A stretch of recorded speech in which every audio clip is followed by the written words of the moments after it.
Elena stood in the kitchen doorway with a suitcase and a story about a broken shoulder. Her ex-boyfriend Marcus, alone after his divorce, needed someone to take care of him for 2 weeks. She'd already packed. I looked at the suitcase, looked at her, and said the one word she wasn't expecting. "Okay." She blinked. She'd rehearsed for an argument. I could tell by the way her shoulders were set, but I gave her nothing. She kissed me on the cheek, rolled her bag out to the car, and pulled out of the driveway before I'd finished my coffee. That was Friday morning. By Friday night, I'd already made the call that ended our marriage. I should back up a little. 3 months before that Friday, something shifted in our house. Small enough to miss if you weren't paying attention, but I'd spent 19 years paying attention to Elena. She joined a yoga studio for the first time since I'd known her, started laying her phone face down on every surface, and twice came home late from what she called spa nights with a lightness in her voice that didn't match the story. Somewhere in all of that, she reconnected with Marcus, a guy she dated before me, now managing a real estate agency in Phoenix about 2 hours east. He was going through a rough divorce, she said, and she felt sorry for him. I didn't blow up. I didn't interrogate her. What I did about a month before that Friday was look up a divorce attorney named Miller, save his number in my phone under plumbing repair, and tell myself I hoped I'd never have to call it. That wasn't weakness. That was logistics. I run operations for a living. I route cargo across 14 states. And the first rule of the job is you don't wait for the breakdown to find the mechanic. You find the mechanic first and pray the engine holds. Elena had no idea that number existed. She thought I was the same man who never asked questions. And for 19 years she'd been right. The house was quiet that Friday night in a way it hadn't been in years. No TV from the living room, no water running upstairs, just the hum of the refrigerator and me sitting on the couch with my phone. I wasn't planning to check the bank app. 19 years of marriage, and I'd never once opened it to look at Elena's spending. She paid the groceries, the salon, her car insurance, all from our joint account, and I never thought twice, but something about the way she'd packed that suitcase made me pull up the app for the first time in months. The transaction sat right at the top of the feed, timestamped 3 hours earlier, a charge from a place called the Grandview, a boutique hotel in downtown Phoenix. Not a pharmacy, not a cab ride to some apartment where a man with a broken shoulder was waiting for soup and sympathy. A boutique hotel prepaid for 14 nights on our joint card. I set the phone on the armrest and stared at the wall across the room for about 10 seconds. That was all I gave myself. 10 seconds. Then I picked the phone back up, scrolled to plumbing repair, and called Miller. He didn't answer. It was almost 9 on a Friday, so I called the person who would. Claire picked up on the second ring. She's Elena's older sister, 51, lives about 20 minutes from us in Scottsdale. Been part of my life almost as long as Elena has. Over 19 years, she'd become family to me. Not just in-law family, but the kind where you call each other first when something breaks. I kept it short. Elena told me she was going to help Marcus with a broken shoulder. She booked a boutique hotel in downtown Phoenix on our joint card instead. I'm filing Monday morning. I need you to not call her until then. The line went quiet for a long time, long enough that I checked to make sure the call was still connected. When Claire finally spoke, her voice sounded tired in a way that had nothing to do with the hour. She said this wasn't the first time and she was done covering for her sister. She didn't give me details and I didn't ask. I didn't need the whole history. The one transaction on my screen was enough. But hearing Claire say those words changed something in my chest. 3 months of noticing the yoga, the phone face down, the late nights. I wasn't crazy.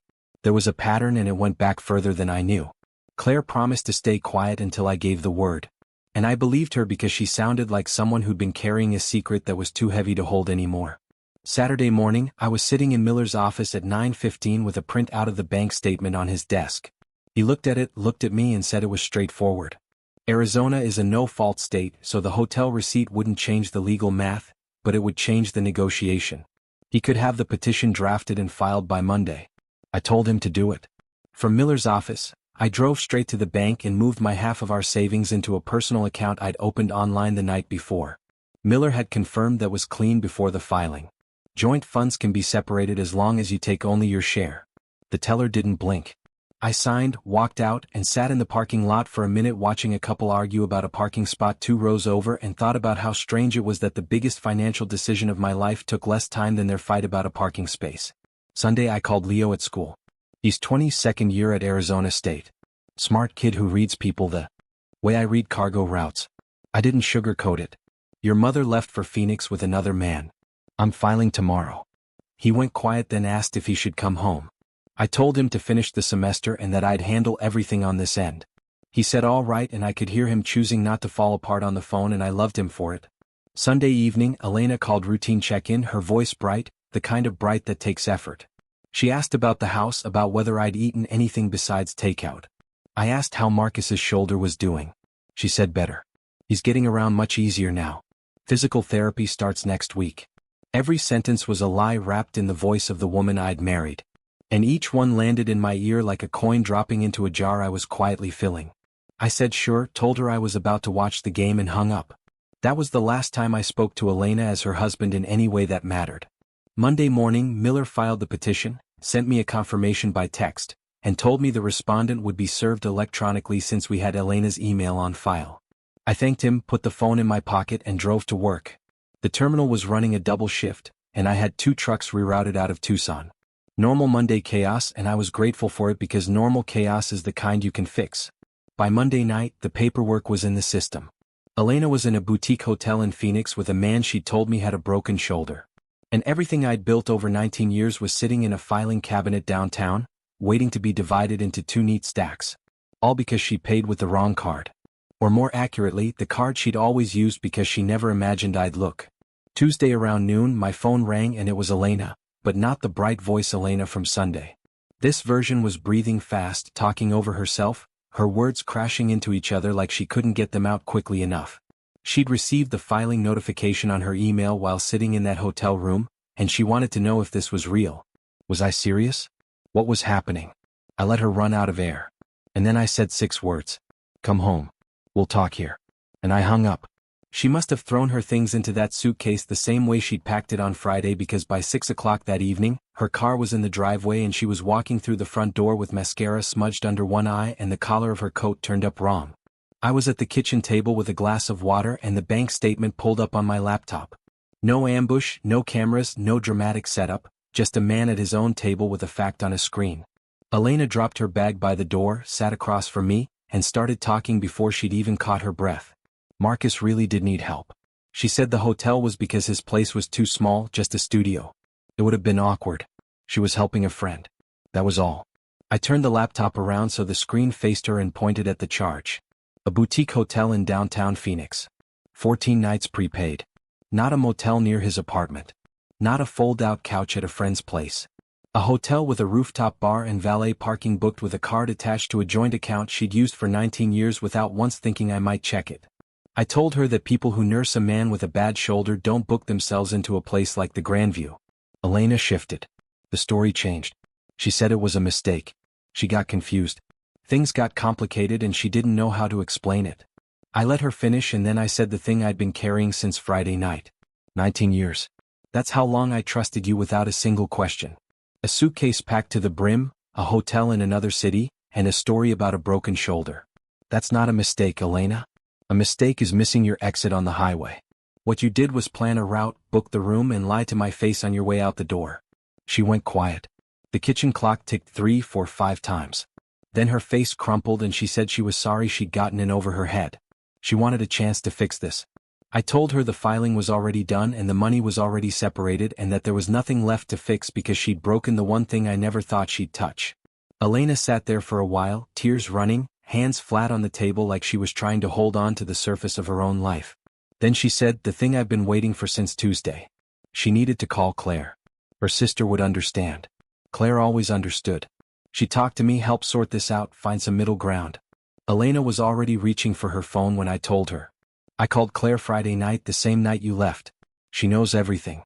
The hotel, the filing, all of it. She's known for 4 days. The color left Elena's face in a way I'd never seen before, like someone had pulled a plug. She stared at me, then dialed Claire right there at the table. I didn't move. The conversation lasted maybe 90 seconds.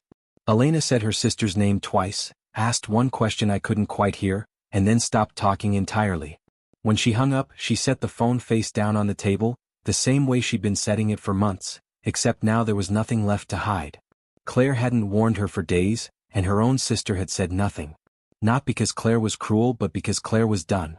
Whatever Elena had put her through before, the covering, the lying, the quiet cleanup, it had reached the limit. And Elena could hear it in her sister's voice, the same way I'd heard it Friday night. Exhaustion, not anger.